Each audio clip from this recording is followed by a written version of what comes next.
यहाँ पर जसप्रीत जी का सवाल है सर, कोचिन शिपयार्ड को लेकर के इन्होंने बाइंग करी है अपनी 1720 के भाव पर, अभी चल रहा है 1394, ऑलमोस्ट 2% ऊपर है। कह रहे हैं कि क्या दोबारा से हमें 1720 के लेवल देखने को मिल सकते हैं? देखिए उर्वशी जी, मैं हमेशा आपसे यही बोलता हूँ कि हमेशा ऐसे ही सवाल आते हैं कि एकदम टॉप पर बाइंग कर लिए, जहां पर प्रॉफिट बुकिंग होनी चाहिए वहीं पर कई सारे व्यूअर्स की बाइंग होती है। अभी फिलहाल हम्म। 1400 के आसपास तक के लेवल्स स्टॉक में देखने मिल रहे हैं, एंड स्टॉक अभी बेहद ही वीक नजर आ रहा है। अगर पिछले 15 मई की अगर आप बात करें तो 20 EMA cross over down side में हमको देखने मिला था, तब से स्टॉक एक बहुत ही वीक जोन में 1646 के नीचे से फिसल हम्म। के सीधा 1400 के आसपास आ चुका है। अभी फिलहाल अगर निचले साइड पर हम लोग बात करें तो 1265 तक के लेवल स्टॉक में आ सकते हैं। अगर ये लेवल्स आते हैं तभी एक फ्रेश बाइंग होगी। जिनके पास भी ये पोजीशन होल्ड है, फिलहाल आप होल्ड कर सकते हैं। ऊपरी लेवल पर 1550 से लेकर 1670 के आसपास एक सेल ऑन राइज की सलाह होगी। चलिए ठीक है, अगर अगर आप कह देते कि आने वाले दिनों में हमें जो है 1700 के आसपास के लेवल देखने को मिल सकते हैं, तो यहीं पे जसप्रीत जी का ड्यूरिंग द लाइव अगला सवाल भी आ जाता है कि सर आप मुझे दिन, तारीख और डेट और टाइम ये बता दीजिए कि कब ये जो है लेवल्स हमें देखने को मिल जाएंगे। ठीक है, इसके अलावा सर अगला सवाल यहाँ पर आया है एमएनएम फाइनेंस को लेकर के। इसमें भी एक अच्छी रैली हमें देखने को मिली है, 325 के भाव में इन्होंने खरीदारी कर रखी है, आज नीचे चल रहा है, इन्हें होल्ड करना चाहिए?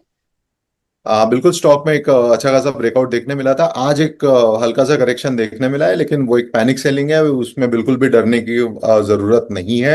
आप इसमें बिल्कुल बने रह सकते हैं। अगर ट्रेलिंग स्टॉप लॉस आपको मेंटेन करना है तो 362 का एक स्टॉप लॉस आप इसमें मेंटेन करके चल सकते हैं। ठीक है।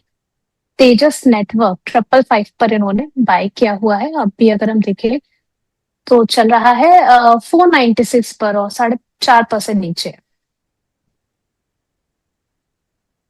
बिल्कुल उर्वशी जी, तेजस नेटवर्क की बात की जाए तो एक अच्छे खासे टॉप पर ही एक बाइंग हुई है। फिलहाल स्टॉक बेहद वीक नजर आ रहा है। 20 MA क्रॉसओवर के बाद जब से ये स्टॉक देखने मिल रहा है अराउंड 6-7 जुलाई के आसपास से, तब से एक अच्छा खासा डाउन साइड मोमेंटम देखने मिला है। 60 से 70 पॉइंट का एक डाउन साइड देखने मिला था। फिलहाल अगर सपोर्ट की बात करें तो 430 के आसपास स्टॉक एक अच्छा खासा सपोर्ट ले सकता है। तब तक के लिए इस काउंटर को आप अवॉइड करके चले। अगर 555 की बाइंग है तो फिलहाल आप इसमें वेट कर सकते हैं। 429 का एक स्टॉप लॉस आप इसमें मेंटेन करके चल सकते हैं। ठीक है। अच्छा सर, इसके अलावा एमआरपीएल पर आपकी राय क्या रहेगी? इनकी बाइंग प्राइस ही 174 के आसपास की है, लेकिन इन्होंने आज नहीं खरीदा है क्योंकि ये पहले भी सवाल पूछ चुके हैं। नतीजे तो अच्छे निकल करके आए हैं, अगर पोजीशन है तो क्या बने रहना चाहिए? बिल्कुल, आप इसमें आप बने रह सकते हैं। 195 का पहला टारगेट होगा, दूसरा टारगेट होगा 212 का। एंड निचले लेवल पर अगर आप स्टॉप लॉस मेंटेन करना चाहते हैं तो 169 का आप स्टॉप लॉस मेंटेन कर सकते हैं। चलिए ठीक है। इसके अलावा जुबिलेंट फूड वर्क पर आपकी राय क्या रहेगी? 1000 शेयर है इनके पास में, 450 के भाव पर इन्होंने दे रखा है, कह रहे हैं कब चलेगा सर? देखिए उर्वशी जी, जुबिलेंट फूड की अगर बात की जाए तो 410 के लेवल के आसपास जब भी स्टॉक आता है, पिछले महीने की अगर बात करें, उससे पहले की अगर हम लोग बात करें, कांस्टेंट अप्रैल में, फिर मई में, उसके बाद फिर से आप अगर देखें तो जून में एक अपसाइड देखने मिला था। अभी फिलहाल जुलाई में भी सेम पैटर्न देखने मिल रहा है। 410 के आसपास का एक स्ट्रॉन्ग सपोर्ट जोन है। ये अगर सपोर्ट जोन काम करता है, इसके ऊपर सस्टेन होता है स्टॉक, तो बिल्कुल आप इसमें 430 से लेकर 450 तक के एक शॉर्ट टर्म में लेवल देख पाएंगे। ऊपरी लेवल पर अगर ब्रेकआउट की बात की जाए तो 455 के ऊपर एक ब्रेकआउट बिल्कुल इसमें बनता है। अगर वो ब्रेकआउट भी आता है, उससे ऊपर सस्टेन करता है, तो बिल्कुल इसमें एक 520 से लेकर 530 तक के टारगेट्स देखने मिल सकते हैं। चलिए ठीक है। और पीवीआर आइनॉक्स के क्वार्टर वन के अपडेट भी आ चुके हैं और कंपनी घाटे से मुनाफे में आती हुई नजर आई है। 56 करोड़ का कंसोलिडेटेड नेट प्रॉफिट इन्होंने रजिस्टर किया है, और ऑपरेशनल रेवेन्यू की बात करें तो उसमें भी 11.9% की ग्रोथ हमें देखने को मिली है। और इस खबर के बाद लोअर लेवल से काफी अच्छी अपसाइड भी सर देखने को मिली है पीवीआर आइनॉक्स में। आप की राय क्या रहेगी? देखिए फिलहाल तो मैं इस काउंटर में खरीदारी की सलाह बिल्कुल नहीं दूंगा। खरीदारी की सलाह तब बनती है जब एक अच्छा खासा ब्रेकआउट देखने मिलेगा। 1075 के लेवल के आसपास एक अच्छा खासा ब्रेकआउट इसमें देखने मिल सकता है, तब तक के लिए आप इस काउंटर में वेट कर लीजिए। अगर ये काउंटर 1075 का ब्रेकआउट दिखाता है, उसके ऊपर सस्टेन करने में बरकरार रहता है, तब एक बाइंग अपॉर्चुनिटी बिल्कुल इसमें ट्रिगर होगी। ठीक है, इसके अलावा एक काउंटर देख लीजिए सर, गेल। इसमें आगे के लिए क्या टारगेट्स होने चाहिए? देखिए, गेल की बात करें तो पिछले कई सेशन से कंसोलिडेटेड जोन में ही ट्रेड कर रहा है। निचले लेवल की बात करोगे तो 169 के लेवल के आसपास ये जाता है, ऊपरी लेवल पर 177 के आसपास ट्रेड करता है। यही 10 पॉइंट के आसपास स्टॉक कंसोलिडेशन जोन में है फिलहाल। 177 के लेवल का ब्रेकआउट का इसमें वेट होगा। अगर इसके ऊपर ब्रेकआउट देता है हम्म। तो बाइंग आप इसमें रिज्यूम कर सकते हैं। निचले लेवल पर 169 के आसपास तक के लेवल्स आप देख सकते हैं। अगर इसके नीचे स्टॉक स्टॉक स्लिप होता है तो एक डिसेसिव डाउन मूव आप इसमें 160 से लेकर 155 तक का देख सकते हैं। ठीक है, इसके अलावा प्रदीप फॉस्फेट, आप जब तक कमेंट्री कर रहे थे सर, अभी 2% से ज्यादा की गिरावट पे इसमें देखने को मिल गई। 2.15% की गिरावट के साथ 136 के लेवल पर चल रहा है। आपकी राय क्या रहेगी इस पर?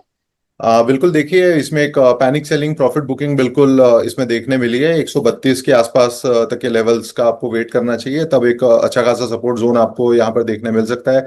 तो 3 से 4 पॉइंट नीचे आने का एक वेट आप कर सकते हैं। अगर ये लेवल सस्टेन होते हैं तो बिल्कुल एक स्टॉक वापस अच्छी खासी रिकवरी दिखा सकता है। ठीक है, इसके अलावा यहाँ पर सर आप सिप्ला पर भी अपनी राय जरा शेयर कर दीजिए।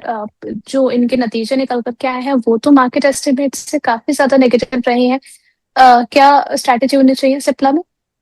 बिल्कुल, सिप्ला की अगर बात की जाए तो बेहद ही वीक स्ट्रक्चर नजर आ रहा है। आरएसआई बेहद ही वीक नजर आ रहा है। 1385 के आसपास अभी भी इसमें एक फ्रेश सेलिंग ट्रिगर हो सकती है। निचले लेवल की बात की जाए तो 1340 के आसपास तक के लेवल पर नजर रहेगी। अगर इससे नीचे भी स्टॉक स्लिप करता है तो आने वाले समय में 1250 से लेकर 1200 तक के लेवल्स इसमें देखने मिल सकते हैं।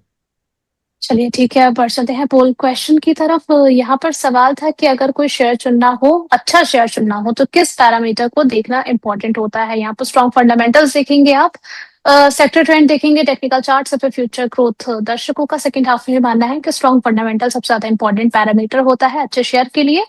उसके अलावा सेम पैटर्न टेक्निकल चार्ट्स और फ्यूचर ग्रोथ की तरफ 17% वोट, और सबसे कम सेक्टर ट्रेंड यहाँ पर। गौरव सर, मार्केट को देखते हुए अभी अगर मैं अभी आपसे बिल्कुल फ्रेश राय लेना चाहूँ कि अभी मार्केट जिस तरीके से बनता हुआ नजर आ रहा है, क्या फंडामेंटल अभी चेक करें या फिर जिस तरीके से सेक्टर रन कर रहा है उस स्पेसिफिक सेक्टर को पिक करें और उसके शेयर पे ही पोजीशन बनाया जाए? देखिए उर्वशी जी, अगर ये कंप्लीटली डिपेंड करता है कि आपका नजरिया स्टॉक को लेकर कितने टाइम फ्रेम का है। अगर आप एक लॉन्ग टर्म होल्डिंग के लिए स्टॉक ले रहे हैं तो बिल्कुल फंडामेंटल मैटर करेगा। फंडामेंटल एनालिसिस बेहद जरूरी है। आपको स्टॉक के फंडामेंटल्स अच्छे तरीके से देख लेने चाहिए। लेकिन अगर आप ट्रेडिंग या फिर स्विंग पोजीशंस की बात करें तो मैंने कल भी कहा था कि हर एक सेक्टर या फिर स्टॉक का एक दिन होता है, एंड उसका जब प्लेन उड़ता है तो बिल्कुल उस प्लेन में आपको सवार हो जाना चाहिए एक अच्छे खासे प्रॉफिट हम्म। में। तो बिल्कुल अगर आप लॉन्ग टर्म निवेशक हैं तो आपको फंडामेंटल स्टॉक के देखने चाहिए। लेकिन अगर आप स्विंग ट्रेडिंग करते हैं तो बिल्कुल एक टेक्निकल चार्ट्स आपको बेहद मदद कर सकते हैं।